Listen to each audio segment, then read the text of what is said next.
marching band, Mr. Edward Graves. And of course, Prof, the last 6 minutes that we have here, let's give you an opportunity to talk about some of the things that you feel that our audience ought to know this morning about what you are trying to accomplish, some of your goals, your objectives, and some of the things that you try to do with your students.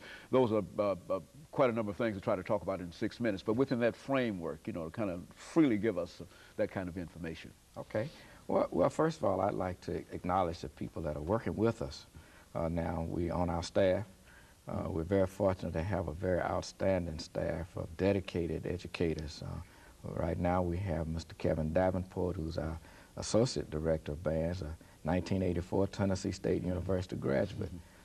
Had some very good success in public schools before we were able to get him to come here. Mr. Thomas Davis, who's been with us at Tennessee State for about 22 years, I believe, who works with our band and teaches percussion at the university. Mr. James Sexton, who's a Tennessee State graduate also, that's on our staff, that does primarily responsible for arranging for the band, a very fine arranger and dedicated musician. We have Mr. Charles Dungy, who's working with our jazz program. Mrs. Judy Gentry does the majorettes, and we have Michelle Allen, who's a recent Tennessee State graduate that serves as our secretary. What we try to do is much more involved in band than what the people see. Good. This is an activity that we see these students have decided themselves this is something they want to do. And we've been able to, very fortunate to get a very group of very talented students, 30% of which are honor roll students at Tennessee State University. And they achieved this during the busiest time of the year. So we try to use this as a character building activity for them because of the fact this is something they chose to do and this is not what they really came to Tennessee State for. That they have to understand that they have to take the same values that they take from that practice field in the band rehearsal room to the history class, and some of them in your classes, the math classes, and everything that they came here to do. We have a number of students that are engineers. We have students in the band program that are in every academic discipline over there, and they do well.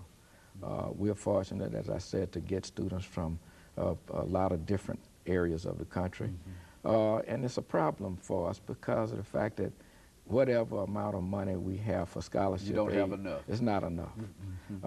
So we don't have full scholarships. Our average scholarship for a student is $1,000 a semester.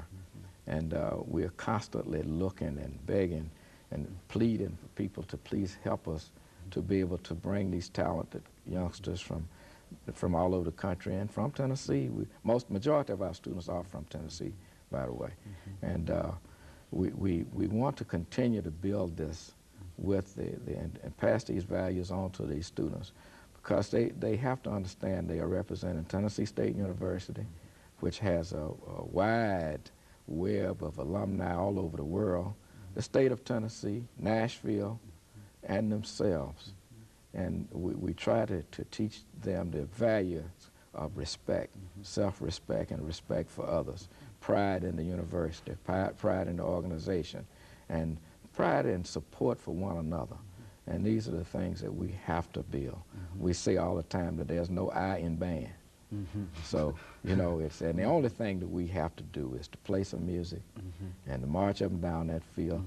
And in the process of doing so, we want to build a great deal of love and respect and all these good things that would cause them to be able to graduate from Tennessee State University and be very productive citizens in society. You know, in terms of financing the band, you mentioned that the average student receives about $1,000. Now, what are some of the methods and some of the things that the band over the last minute that we have are using now in terms of trying to increase the amount of money that might come into the university for scholarships for the band? I mean, what are some of the things that you would like to see happen?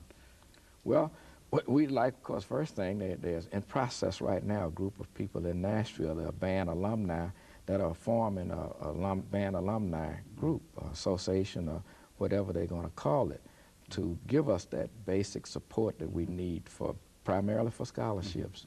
And we would like to encourage more people to support students. And that I think that's the biggest thing that we can do is to get others to support our students, to encourage them. Of course, some of them are receiving other types of academic scholarships and federal financial aid in addition to the $1,000. To the $1,000, yeah. And some of them, some students get a little more than ones that don't qualify for anything else. And so we try to we beg and borrow, you know, to bribe Peter to pay Paul. Okay, and do whatever it takes to get a student in school. And Professor Graves, let me thank you over this last minute that we have here for coming by and just giving us that excellent information about your background and some of the things that were important in helping to lead you to Tennessee State University as the director of the Tennessee State University Marching Band.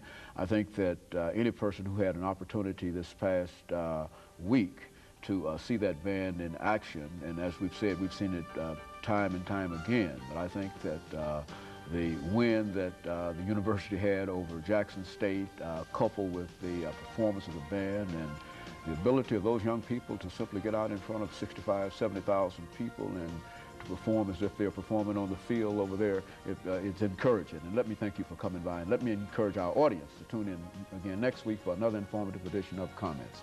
Thank you and good morning.